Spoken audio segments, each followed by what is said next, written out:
The year was 1945. Germany, the once fearsome engine of conquest, lay silent under the weight of its own ruins. Streets that only months before echoed with the iron rhythm of marching boots now sagged beneath rubble and ash. Chimneys jutted like broken teeth. The Reich, which had promised its people 1,000 years of glory, had collapsed in scarcely 12. For the survivors, women, children, and weary soldiers in tattered uniforms, the world had been turned upside down. In that twilight between war and peace, human beings became statistics. Over 11 million Germans would pass into captivity at the hands of the Allies. Most were men, the remnants of a shattered Wehrmacht, but among them, scattered and often overlooked, were women. They had served as nurses on the front lines, auxiliaries in signal corps, workers pressed into military duty. Some were civilians caught in the sweep of advancing armies. Stripped of rank, of home, of certainty, they were labeled simply prisoners. For these women, fear came first. Rumors whispered through the refugee crowds. The Americans would treat them harshly, perhaps worse than harshly. Propaganda had long painted the GIs as cowboys, wild, undisciplined, ruthless.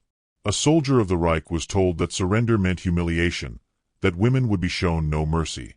And yet, when the day of capture arrived, the story did not unfold as they had been taught. Picture a convoy halted in a muddy field, spring rain dripping through the gray. A group of German women, their uniforms ill-fitting, their faces pale with hunger, were ordered to wait under the watch of American guards. They braced themselves for insult, perhaps even abuse. Instead, the first gesture was a cigarette, casually extended by a young man from Kansas who spoke no German but smiled all the same.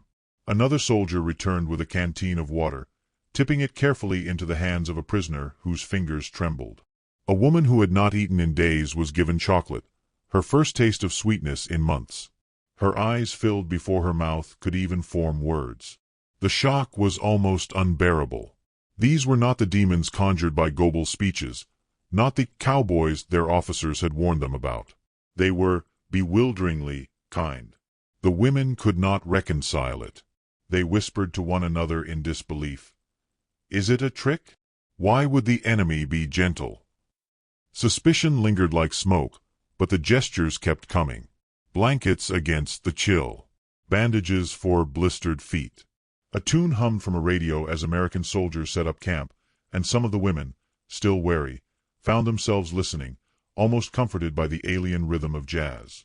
To the GIs, these captives were not villains, merely the other casualties of a war everyone was desperate to leave behind. The Americans had seen Dachau and Buchenwald. They had seen what true cruelty looked like. Against that backdrop, treating enemy women with civility seemed not just decent but necessary. To the women, this distinction was revolutionary. One recalled later in her diary how she had expected to be struck the moment she raised her hands in surrender. Instead, the soldier before her lowered his rifle and simply said, "It's over." His voice carried no hatred, only exhaustion. She wept not from fear but from the collapse of everything she had believed about the enemy. The camps themselves were strange worlds, neither home nor battlefield, but liminal spaces where identities blurred. Rows of barbed wire enclosed women who once wore uniforms with eagle insignias, now stripped of power, their futures uncertain. American sentries patrolled with a casual swagger, boots crunching gravel, hats tilted at angles that seemed to mock the rigid formality of German discipline. It was humiliating, yes, but oddly human. Each day unfolded with a tension of expectation. Would the kindness end? Would the masks drop? The women, many of them barely past 20, studied their guards closely. They noticed how the Americans laughed easily, how they chewed gum constantly, how they called one another buddy. These small details, so ordinary, became strange revelations. To be treated like a human being by the enemy was at once relieving and destabilizing. Food became the most powerful symbol. A bowl of stew, ladled out by a GI who winked as he handed it over, was more than nourishment. It was proof that survival did not demand hatred. Some women admitted later that the simple act of eating without fear changed them. They began to smile cautiously, to exchange words with their guards, to ask questions.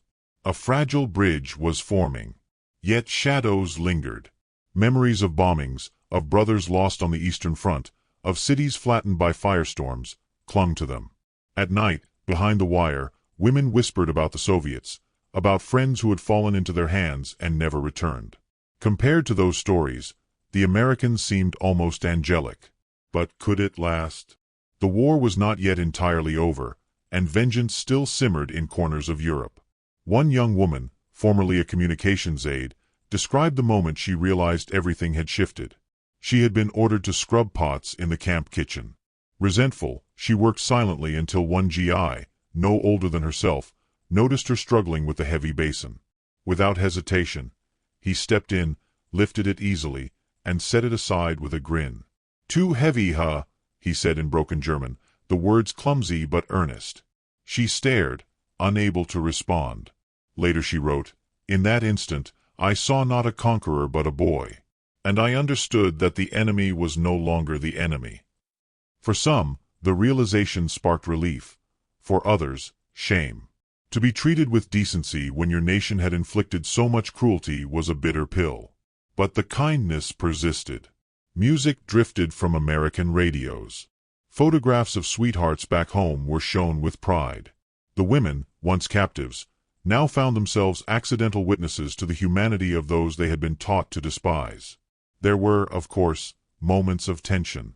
Not every soldier was kind, and not every woman was ready to accept kindness. A snapped command could reduce a prisoner to tears. A harsh joke could reopen wounds. Yet these were exceptions, not the rule. What endured in memory was the overwhelming sense of being treated not as spoils of war but as fellow human beings. And so the shift began. German women who had braced themselves for brutality found themselves writing home about Americans who shared rations, who joked awkwardly in broken German, who sometimes seemed almost eager to prove their decency. One diary entry read simply, "We expected devils. We found men." The transformation was subtle, stretched over months, but unmistakable. Suspicion gave way to surprise, surprise to relief, relief to something approaching admiration. The women, once proud soldiers or devoted auxiliaries, began to see the enemy through different eyes. And the words they whispered, hesitant at first, would echo across decades, "They are almost angels." But that realization came with a question that hung heavy in the air. If the enemy could be kind, if the cowboys were not demons but men of flesh and humor and generosity, what did that say about everything they had believed? What did it mean for the war they had fought, the sacrifices they had made, the loved ones they had lost? The answer was not yet clear. Behind barbed wire, under the uncertain skies of post-war Europe, German women stared at the strange, smiling figures who had captured them, men with chewing gum and cowboy hats, men who treated prisoners with humanity. And though they could not yet admit it aloud, a new story was beginning, one that would forever alter the way they remembered the war. The war was over, yet its shadows lingered. The German women behind barbed wire in American camps had survived the first shock. They had expected cruelty, but found instead a bewildering civility. Still, in 1946, survival was not enough. Hunger gnawed at the defeated nation. Cities lay gutted. Families had been scattered like ashes on the wind. These women, captives yet strangely protected, faced the strange task of rebuilding not only their lives but their understanding of the enemy who now held their fate. For many, the Americans remained an enigma. They seemed larger than life, boots polished, hats tilted with a casual bravado, chewing gum between their teeth as if they owned the earth itself. They laughed easily, sang songs the women did not know, and carried themselves with a confidence utterly foreign to those raised under the tight strictures of the Reich. Some women whispered that these soldiers were arrogant, too proud of their victory. But others, slowly, cautiously, saw something different. Not arrogance, but an almost childlike certainty that life was meant to be lived freely, without fear. One prisoner, a former nurse named Liesel, became the quiet witness to this transformation. She had tended to broken bodies on the Eastern Front, seen comrades vanish into the maw of the Red Army. Captivity should have been her final humiliation, yet in the camp she found something she had not known in years: laughter. The Americans teased one another without malice, shared food without calculation, even tried to speak German with an absurd lack of skill. Liesel, who had once flinched at every gesture, began to smile again. She noted in her journal that the Americans carried themselves like cowboys from a dream, as if the world could begin anew. But it was not simply charm. The kindness carried weight. Cigarettes, chocolate, and chewing gum were not luxuries, they were salvation. Malnourished and uncertain of the future, the women clung to these tokens of generosity.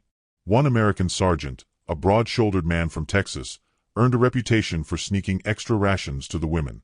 They called him Der Engel mit dem Hut, the angel with the hat.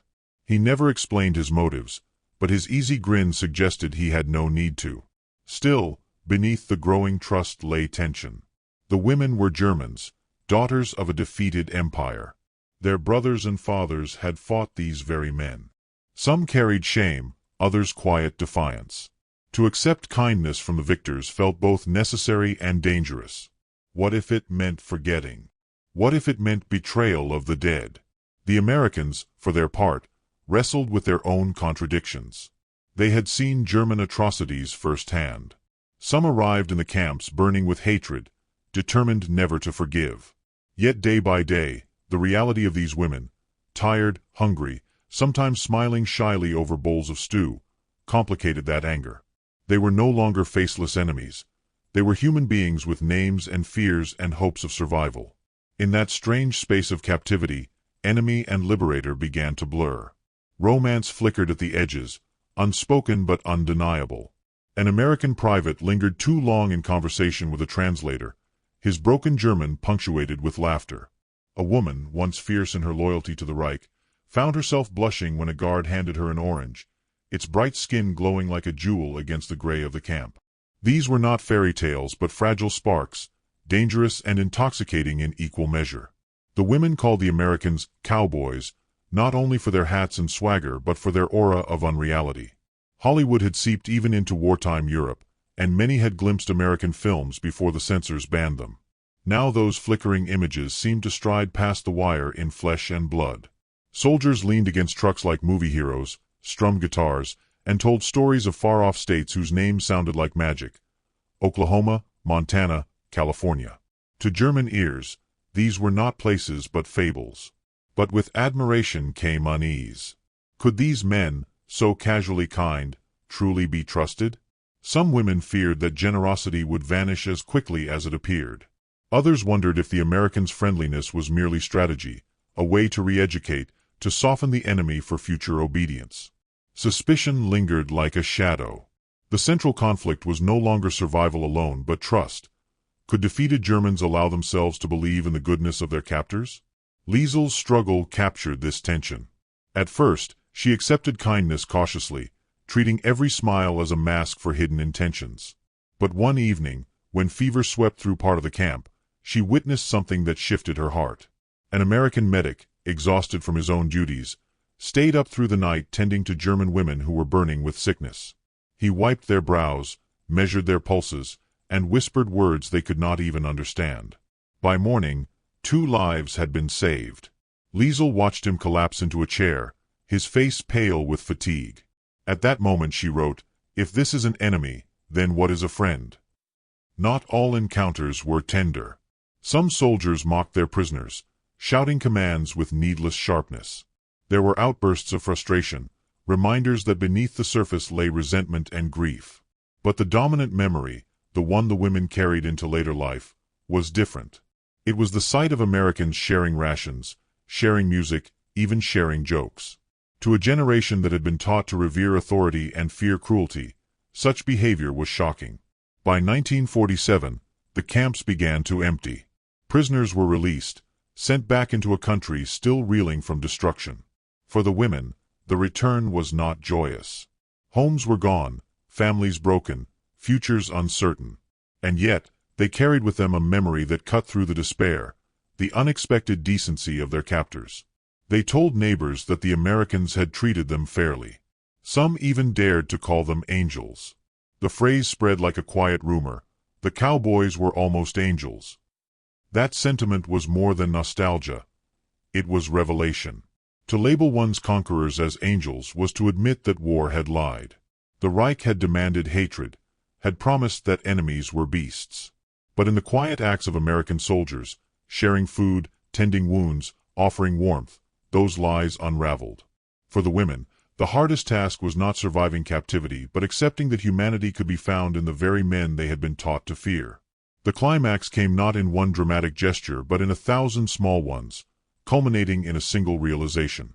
In 1948, as Europe inched toward recovery and the Cold War reshaped alliances, former prisoners looked back on their time in American camps not with bitterness but with gratitude. One wrote in her memoir, "They were cowboys, rough and strange, but to us they were angels. They saved us not only from hunger, but from hatred." It was a profound confession. The war had left scars that would never heal, but within the barbed wire of those camps, an unexpected seed had been planted. The defeated saw the humanity of the victors, and the victors saw the vulnerability of the defeated. For Liesel and countless others, that memory endured longer than any speech or treaty. And so the story of the Angel Cowboys reached its conclusion, not with gunfire or parades, but with a whisper of recognition, that even in the ruins of war, kindness can break through walls stronger than steel. The Germans had been conquered, yes, but in the eyes of the women who called them angels, the Americans had achieved something rarer than victory. They had conquered hate itself.